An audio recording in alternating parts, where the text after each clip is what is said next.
दर्शकों नमस्कार।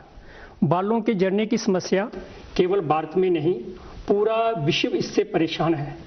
Czechoslovakia Republic हो, स्पेन हो, जर्मन हो, यूके हो, फ्रांस हो, यूएसए हो, जितने भी देश हैं ये सब बालों की समस्या से जूझ रहे हैं। बाल बहुत जल्दी झड़ जाते हैं।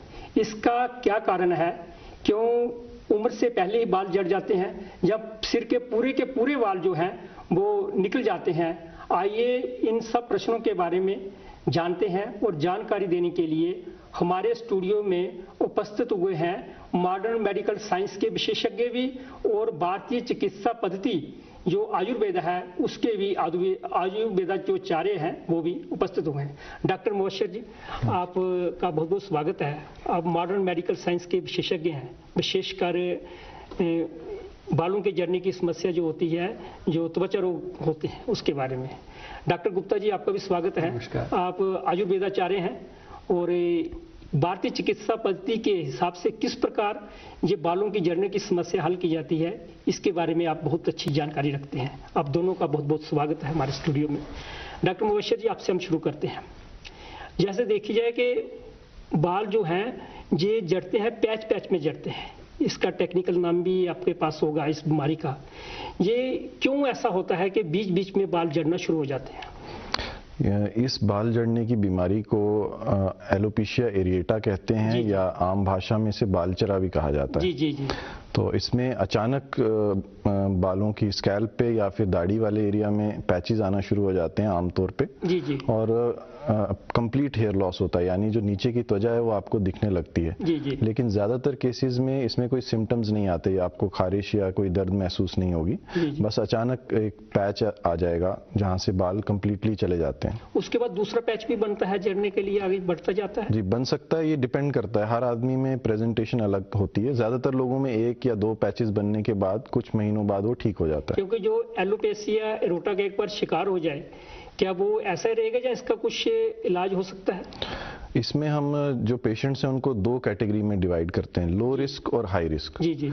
जिन लोगों में हाई रिस्क फैक्टर्स हैं, यानी उम्र के शुरुआत में ही ये पैचेस आना शुरू हो जाएं, 20-25 साल की उम्र। जी, या फिर फैमिली में किसी को हो, या फिर कोई और एटोपिक डायथिसिस हो, यानी एटोपिक डर्मेटाइटिस हो, कोई और चमड़ी की बीमारी हो, एस्थमा की प्रॉब्लम हो, और इन लोगों में ज्यादातर ये बार बार आने के चांसेस ज्यादा हो जाते हैं।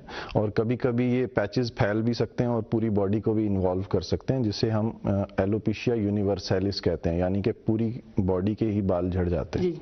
इसका कारण क्या रहता है इस बीमारी का? क्यों ये बीमारी पनपती है? ये बीमारी एक ऑटो इम्यून बीमारी है, जिसमें हमारी ही जो बॉडी के प्रतिरोधक क्षमता अगर कम हो जाए शरीर की, जी, बेसिकली एक एंटागोनाइज हो जाती है। जो आपके शरीर में सेल्स हैं जिन्हें WBCs कहा जाता है, जो इन्फेक्शन से लड़ते हैं, वो एक जो बालों की जड़ें हैं, हेयर बल्ब है, उसके खिलाफ अटैक शुरू कर देते हैं, जिसकी वजह से बालों की जड़ों से वो बाल जो हैं वो गायब हो जाते हैं। और जब वो इम्यूनिटी आपकी थोड़ी करेक्ट होती है तो वो बाल वापस भी आ सकते हैं। और कुछ केसेस में जहां वो इम्यूनिटी करेक्ट नहीं हो रही है तो वो पैचेस फैल भी सकते हैं और पूरी बॉडी के बालों को भी इन्वॉल्व कर सकते हैं। जी। इस बीमारी के लिए क्या कोई दवाई भी दी जाती है, मेडिसिन, ड्रग का इस्तेमाल किया जाता है इसमें? देखिए, अगर तो ये बीमारी लिमिटेड है, एक पैच है और कोई हाई रिस्क फैक्टर नहीं है, तो 80% लोगों में वो बीमारी वो पैच खुद ही ठीक हो जाता है। लेकिन जहां पे हमें हाई रिस्क फैक्टर दिख रहे हैं या ऐसा दिख रहा है कि बीमारी प्रोग्रेस कर रही है, बढ़ रही है, तो वहां पे हम दवाइयों का इस्तेमाल करते हैं, जिसमें लगाने वाली दवाइयां भी होती हैं और खाने वाली दवाइयां भी। ये भी हो सकता है कि ये जो बीमारी है आपकी त्वचा की, बाल झड़ने की, ये किसी और दूसरे रोग का दुष्प्रभाव हो, उसका साइड इफेक्ट पड़ा? जी, एलोपेशिया एरिएटा की अगर आप बात करें तो इसमें और भी डिजीजेस के साथ और बीमारियों के साथ इसका समन्वय या एसोसिएशन पाया गया है। जी। जैसे कि थायराइड की अगर एबनॉर्मेलिटी है, auto immune disorder of thyroid, या कुछ लोगों का डायबिटीज के साथ, या विटिलाइगो जिसे हम फुलबेरी कहते हैं, उसके साथ एसोसिएशन पाया गया है। तो ऑटो इम्यून बीमारियों के साथ ये बीमारी पाई जा सकती है कुछ लोगों में। तो आपने एलोपेशिया एरिएटा के बारे में बताया, तो अब हम लेते हैं कि आयुर्वेद की दृष्टि से किस प्रकार इसका इलाज है और क्या इसका कारण है। जैसे इसे बाल चरा कहा जाता है आम भाषा में, पैच रहते हैं। तो डॉक्टर साहब, ये क्यों होता है, पहले हमें ये बताइए, इसके कारण क्या है आयुर्वेदी दृष्टिकोण से? इसे आयुर्वेद में इंद्रलुप्त कहा जाता है। जी। इंद्रलुप्त रोग का जो कारण है वो रक्त और पित्त की दुष्टि, यानी कि अगर हमारा खून साफ नहीं बन रहा है और हमारे खून में गर्मी और खुश्की ज़्यादा हो रही है, तो वो जो बालों के मूल हैं, जैसे डॉक्टर साहब ने कहा, वो डिस्ट्रॉय हो जाते हैं, जिसकी वजह से एक मुलायम सा पैच डेवलप हो जाता है। जी जी। और ऑटो इम्यूनिटी से भी इसे जोड़ा जाता है, क्योंकि ऑटो इम्यूनिटी भी हमारा जो रक्त का विकार है, और इसमें भी हम कुछ लेप देते हैं लगाने के लिए पेशेंट को, और इसके अलावा हम बायो प्यूरिफिकेशन यानी पंचकर्म की मदद से रोगी को ठीक करते हैं। बहुत सारे केसेस में, जैसे इन्होंने कहा, पंचकर्म करने के बाद जब ऑटो इम्यूनिटी करेक्ट हो जाती है तो बाल वापस आ जाते हैं। जी जी।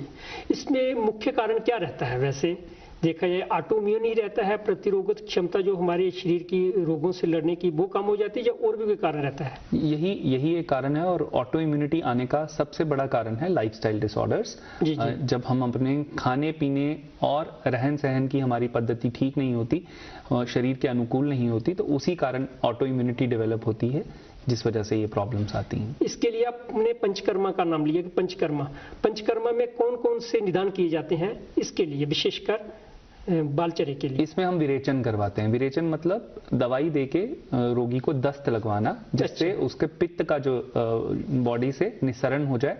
इसके अलावा हम सुइयों से, माइक्रो नीडलिंग का एक प्रोसेस रहता है, वो डर्मेटोलॉजी में भी होता है, हम सुइयों से उस जगह पर गोदते हैं। जी जी जी। जिससे वहां के जो लोकल फॉलिकल्स हैं वो स्टिमुलेट होते हैं और बालों की ग्रोथ। जिसे सिरिंज भी कहा जाता है, या सिरिंज अलग चीज है? सिरिंज अलग चीज है, इसमें छोटी छोटी सुइयां रहती हैं, जिससे सुइयों से प्रिक किया जाता है। जी जी। और कुछ ऐसी तेज चीजों के लेप दिए जाते हैं, जिसमें चित्रे की जड़ है। आपने सुना होगा कि बालचरे के लिए दवाई देते हैं नाई।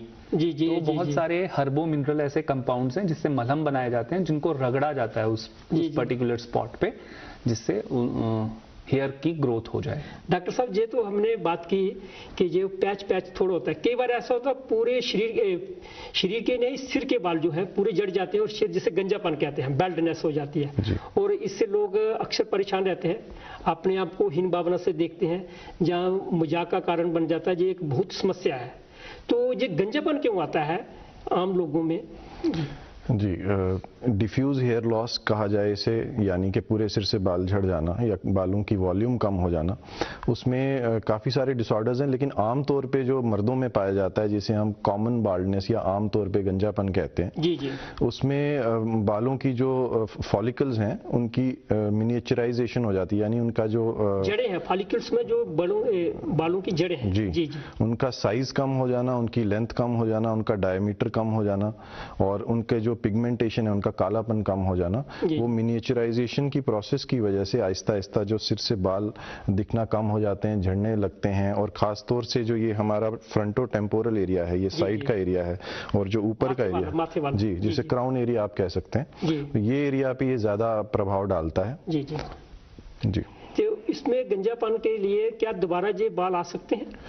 जी, उसके लिए आपको ये मेनली एंड्रोजेनेटिक एलोपेशिया कहा जाता है इसको साइंटिफिक भाषा में, यानी इसमें एक तो जो मेल हार्मोन्स हैं एंड्रोजेंस, उनका रोल है, और जेनेटिक्स का, यानी फैमिली हिस्ट्री है, किसी आनुवंशिक भी रहता है, जी, दोनों चीज़ों के फैक्टर्स होते हैं, और उसमें आप ट्रीट कर सकते हैं इसे, लेकिन थेरेपी जो ट्रीटमेंट है वो यूजुअली लंबे समय तक आपको करनी पड़ती है।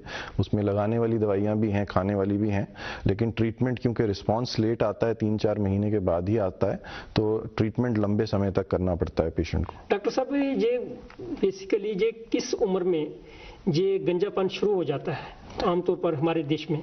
जी, ये डिपेंड करता है कि उस पेशेंट की जेनेटिक हिस्ट्री कितनी स्ट्रांग है, जी। फैमिली में जो जेनेटिक इन्फ्लुएंस है गंजेपन का वो कितना तेज है। जी। तो कुछ लोगों में तो बहुत अर्ली, यानी 20-22 साल की उम्र में ही शुरू हो जाता है और बहुत तेजी से बढ़ता है, और कुछ लोगों में ये कुछ हद तक जाके उसके बाद रुक जाता है। कुछ लोग आपने देखे भी होंगे जिनमें गंजापन पूरी तरह से नहीं आता है आखिर के सालों में भी। तो ये डिपेंड करता है, बहुत वेरिएबल होता है, जेनेटिक हिस्ट्री और बाकी फैक्टर्स पे काफी हद तक डिपेंड करता है। जी जी जी। डॉक्टर गुप्ता जी, जैसे देखा जाए हमारे देश में 50% जो हमारी आबादी है कहीं ना कहीं बालों के झड़ने की समस्या से वो परेशान है। तो कई तो पूरे जड़ जाते हैं। जैसे आयुर्वेद की दृष्टि से गंजेपन को किस प्रकार लिया जाता है, बेल्डनेस जो है? सर ये नॉर्मल एजिंग का एक प्रोसेस है आयुर्वेद के हिसाब से। एक चौथे दशक के बाद जब हम 40 इयर्स के बाद में, जैसे डॉक्टर साहब ने बताया, ये जो केश हैं इनमें एजिंग होना शुरू हो जाती है और ये हम लॉस में जाने लगते हैं। तो इसको प्रमोट करने के लिए हमारे कुछ केश के रसायन, ऐसे जो चीज़ें जो ऑक्सीडेटिव स्ट्रेस को कम करें बॉडी के अंदर, जिससे हेयर लॉस जो है वो कम हो। और इसके अलावा हमारी कुछ थेरेपीज हैं जिसको कहते हैं थल पोताचिल। थल इस एरिया को कहा जाता है। इस पे कुछ शिरोलेप लगा के इसको पैक कर दिया जाता है। हेयर पैक लगाना उसको कहते हैं। हेयर पैक लगाने वो 2-2.5 घंटे तक पैक रखा जाता है। फिर उसके बाद उसको हेयर वॉश, मतलब स्काल्प वॉश करने के लिए कहा जाता है।